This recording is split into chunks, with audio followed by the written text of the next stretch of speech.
اعوذ باللہ من الشیطان الرجیم بسم اللہ الرحمن الرحیم یا ایھا النبی اتق اللہ، اے نبی اللہ کا تقوی اختیار کیجئے، ولا تطع الکافرین والمنافقین، اور کافروں اور منافقوں کی باتیں نہ مانیے۔ میں آپ کو عرض کر اطاعت امر صرف حکم دینے کو نہیں کہتے بلکہ مشورے کو بھی کہتے ہیں، اور اطاعت صرف کسی کا حکم ماننے کو نہیں کہتے، کسی کی بات کو وزن دینا، توجہ سے سننا، یہ بھی اس میں شامل ہے۔ وَلَا تُطِعِ الْكَافِرِينَ وَالْمُنَافِقِينَ، آپ ان کافروں اور منافقین کی بات کا دھیان نہ کریں۔ ان اللہ کان علیما حکیما، یقیناً اللہ تعالی علیم ہے اور حکیم ہے۔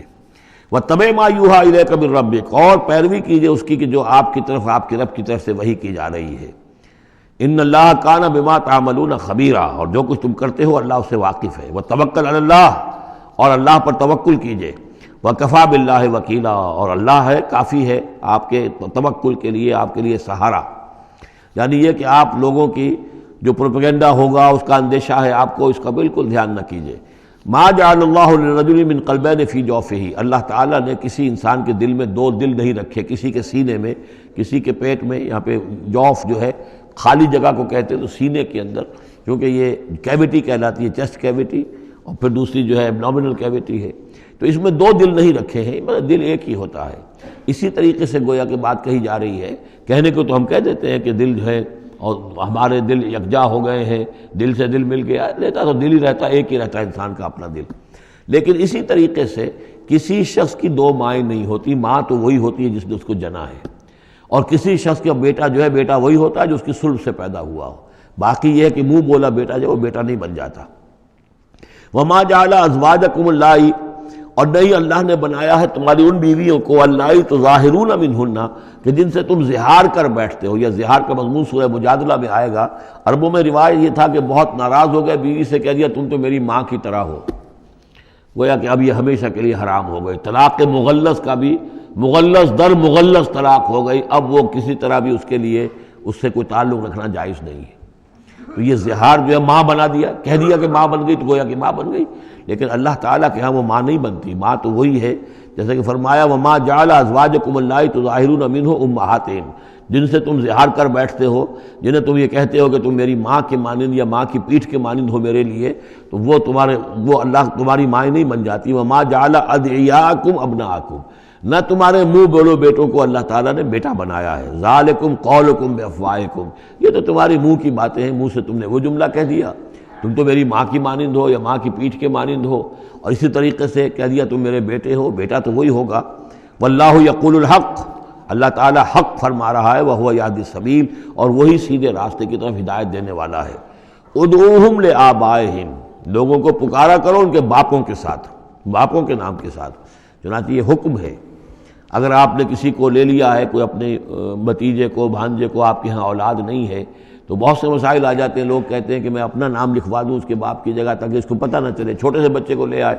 تو اب وہ کیا کہے گا کہ یہ میرے اصل والدین نہیں ہیں، میرے والدین تو وہ تھے، بڑا ہو کر معلوم ہوگا۔ تو ایک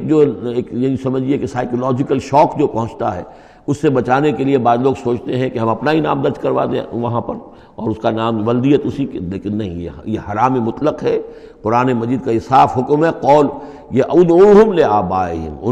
ان کو پکارو ان کے نام، ان کے باپوں کے نام کے حوالے سے۔ اسی لیے پہلے حضرت زید کو لوگ کہتے تھے زید ابن محمد، اس لیے کہ حضور نے انہیں اپنا بنایا ہوا تھا متبنہ اور منہ بولا بیٹا۔ یہ آیتیں جب نازل ہوئیں تو پھر اب وہ رہ گئے زید ابن حارثہ، دوبارہ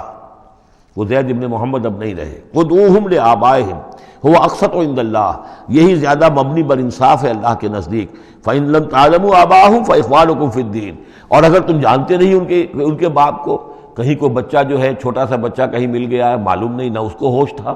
ایسا ہوا ہے پارٹیشن کے وقت بہت ہوا ہے، پوری گاڑی جو ہے آ رہی تھی، سب کے سب جو ہے وہ قتل کر دیے گئے، کوئی بچہ کہیں پر زندہ مل گیا ہے، اور ایسے لوگ، ان سے ملاقات بھی ہوئی ہے ایک صاحب سے لاہور میں، اب ان کو کسی نے لے کر پال لیا ہے، ٹھیک ہے، لیکن یہ کہ اگر اب معلوم نہیں کہ ان کے باپ کا نام کیا ہے، کوئی نہیں جانتا، نہیں ہے، اگر تم اس کے باپ کا نام نہیں جانتے، فَإِن لَمْ تَعْلَمُوا آبَاءَهُمْ فَإِخْوَانُكُمْ فِي الدِّينِ وَمَوَالِيكُمْ، وہ تمہارے دینی بھائی شمار ہوں گے اور وہ تمہارے رفیق ہیں، تمہارے موالی ہیں۔ وَلَيْسَ عَلَيْكُمْ جُنَاحٌ فِيمَا أَخْطَأْتُمْ بِهِ، لیکن جو کوئی تم سے اب تک کوئی غلطی ہو گئی ہے یا غلطی ہو جائے تو اللہ تعالیٰ تمہیں پکڑے گا نہیں، وَلَٰكِن مَا تَعَمَّدَتْ قُلُوبُكُمْ، لیکن جو بھی کچھ تم اپنے دلوں سے پورے ارادے کے ساتھ کرو گے تو اس پر یقیناً اللہ تعالیٰ جو ہے حساب لے گا۔ وَكَانَ اللَّهُ غَفُورًا رَحِيمًا، اور یقیناً اللہ غفور الرحیم ہے، بخشنے والا اور مہربان۔ النبی اولیٰ بالمؤمنین من انفسہم، یقیناً نبی جو ہے اہل ایمان کے لیے ان کی اپنی جانوں سے زیادہ محبوب ہونا چاہیے، زیادہ جو ہے حقدار ہے کہ وہ اپنی جانوں سے زیادہ حضور کی جان کی فکر کریں، حضور کی جان سے محبت رکھیں۔ وَأَزْوَاجُهُ أُمَّهَاتُهُمْ، اس میں یہ ہے کہ یہاں پر یوں سمجھیے کہ گویا کہ محذوف یہ ہے کہ وَهُوَ أَبٌّ لَهُمْ، یعنی حضور جو ہے رسول جو ہے وہ ان کے لیے بمنزلہ باپ ہے۔ اس کے لیے ایک حدیث بھی موجود ہے کہ میرا مقام تم سب کے والد کی حیثیت سے، جیسے کہ فرمایا گیا ازواجہ امہاتہم، ابھی آ رہا ہے کہ اس کی جو بیویاں ہیں نبی کی وہ تمام مسلمانوں کی مائیں ہیں۔ اسی لیے ہم ام المومنین حضرت عائشہ، ام المومنین حضرت خدیجہ الکبریٰ، ام المومنین حضرت صفیہ، تو یہ تمام جو ہے صفیہ ہیں، تو یہ سب کی سب جو ہے ام المومنین ہیں۔ تو النبی اولیٰ بالمؤمنین من انفسہم وَهُوَ أَبٌّ لَهُمْ، ان کے لیے باپ کے درجے میں ہے۔ بلکہ یہ کہ یہ بعض جو ابتدائی قاری تھے وہ تو اس کے ساتھ پڑھتے بھی تھے اس کو، وَأَزْوَاجُهُ أُمَّهَاتُهُم، اور اس کی بیویاں جو ہے وہ ان کی ماؤں کا درجہ رکھتی ہیں۔ وَأُولُو الْأَرْحَامِ بَعْضُهُمْ أَوْلَىٰ بِبَعْضٍ فِي كِتَابِ اللَّهِ، باقی یہ ہے کہ جو رحمی رشتے ہیں، جو سگے بہن بھائی ہیں، رحمی جن کے رشتے ہیں، وہ اللہ کی کتاب میں، شریعت میں وہ ایک دوسرے سے قریب تر ہیں۔ یہ الفاظ آ چکے ہیں سورہ انفال کی بھی آخری آیت کہ یہ اپنے بھائیوں کے ساتھ جو بھی بھلا سلوک کرو۔ انصاری اور مہاجر بھائی بن گئے تھے، انہوں نے اپنی زندگی میں اپنے گھر تقسیم کر دیے یا اپنی دکانیں تقسیم کر دی، وہ ٹھیک ہے۔ زندگی میں جو بھی تم چاہو، الا ان تفعلوا الی اولیاءکم، تم اپنے بندوں کے ساتھ جو خیر بھی کرنا چاہو اپنے بھائیوں اور دوستوں کے ساتھ کرو، لیکن وراثت میں ظاہر بات ہے منہ بولے بھائی کا کوئی حصہ نہیں، منہ بولا بیٹے کا کوئی حصہ نہیں۔ اور وہ جو بنا دیے گئے تھے انصاری اور مہاجر آپس میں بھائی، وہ بھائی چارہ جو ہے وہ بھی وراثت کے اندر نہیں چلے گا۔ وراثت جو ہے وہ تو جو اصل رحمی رشتے ہیں انہی میں ہے۔ وَأُولُو الْأَرْحَامِ بَعْضُهُمْ أَوْلَىٰ بِبَعْضٍ فِي كِتَابِ اللَّهِ مِنَ الْمُؤْمِنِينَ وَالْمُهَاجِرِينَ، اہل ایمان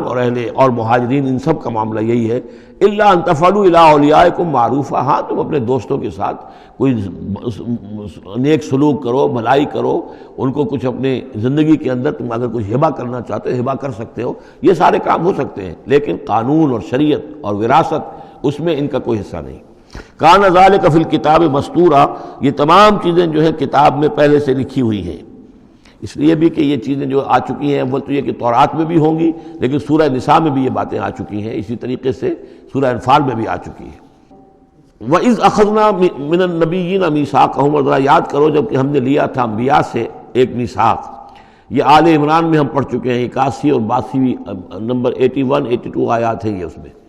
ہم نے ایک میثاق لیا تھا، میثاق النبیین، ومنک ومن نوح، آپ سے بھی لیا تھا اور نوح سے بھی لیا تھا، وابراہیم وموسیٰ وعیسیٰ ابن مریم، اور ابراہیم سے اور موسیٰ سے اور عیسیٰ ابن مریم سے، واخذنا منہم میثاقا غلیظا، اور ان سب سے ہم نے بڑا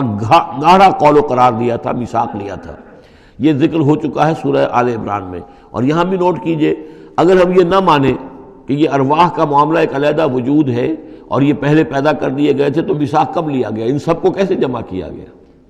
وہ تو ایک میثاق الست جو ہے تمام ارواح سے لیا گیا، الست بربکم، پھر ان میں سے جو وہ تھے جنہیں نبوت ملنے والی تھی، روح محمدی بھی موجود تھی اور روح ابراہیم بھی تھی، روح عیسیٰ بھی تھی، یہ ساری ارواح تھی، ان سے پھر ایک ایڈیشنل جو میثاق لیا گیا۔ وہ ظاہر بات ہے کہ جب تک کہ آپ روحانی وجود کا علیحدہ سے ہونا اس کو تسلیم نہیں کرتے تو قرآن مجید کے یہ سارے مضامین جو ہیں پھر کہیں گے استعارہ ہے، تو استعارہ رہ جائے گا، پھر کوئی حقیقت ثابت نہیں رہے گی۔ لِيَسْأَلَ الصَّادِقِينَ عَنْ صِدْقِهِمْ، تاکہ اللہ تعالیٰ پوچھ لے سچوں سے ان کے سچ کے بارے میں، اور گویا کہ آگے محذوف ہے وَالْكَاذِبِينَ مِنْ كِذْبِهِمْ، اور جو جھوٹے ہیں ان سے ان کے جھوٹ کے بارے میں سوال کر لے، تاکہ اللہ تعالیٰ پوری طرح پوچھ گچھ کر لے سچوں سے ان کے سچ کے بارے میں۔ وَعَدَّ لِلْكَافِرِينَ عَذَابًا أَلِيمًا، اور یقیناً اس نے کافروں کے لیے ایک بہت دردناک عذاب تیار کیا ہوا ہے۔ یہ پہلا رکوع یہاں پر ختم ہو گیا، یہ 8 آیات کا ہے۔ اس کے بعد اب یہ مضمون چلے گا 2 رکوعوں کے بعد چل کر، دوسرے تیسرے کے بعد چوتھے رکوع کے ساتھ۔ ابھی یہ صرف اس کی تمہید ہے کہ اے نبی آپ ان کافروں کا اور منافقین کا کوئی اسکینڈل بن جائے گا، کوئی یہ ہو جائے گا، کوئی وہ ہو جائے گا، اس کو اپنے ذہن سے بالکل نکال دیجئے، جو اللہ کا حکم ہے اس کے اوپر عمل کیجئے۔ آپ کے لیے وہ نکاح کرنے میں قطعاً کوئی قباحت نہیں ہے، اور اللہ تعالیٰ نے تو گویا کہ آپ کو حکم دے دیا، اس لیے کہ وہ آ جائے گا کہ ہم نے تو وہ شادی آپ کی کر دی ہے، ہمارے حکم سے یہ حضرت زینب کے ساتھ آپ کا نکاح جو ہے طے پا چکا ہے۔ صدق اللہ العظیم۔